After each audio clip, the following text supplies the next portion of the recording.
बिस्मिल्लाहिर्रहमानिर्रहीम। अस्सलामु अलैकुम वरहमतुल्लाहि वबरकातुहू।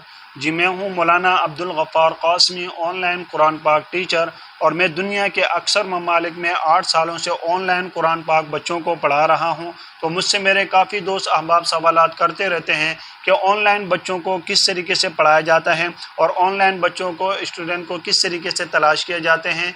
तो मैंने अपनी तमाम दोस्त अहबाब की बातों को मद्देनज़र रखते हुए एक कोर्स का आगाज़ किया है, जिस कोर्स के ज़रिए से हम ये बतलाएंगे कि ऑनलाइन बच्चों को किस तरीके से पढ़ाया जाता है और ऑनलाइन बच्चों को सोशल मीडिया के ज़रिए से किस तरीके से तलाश किए जाते हैं।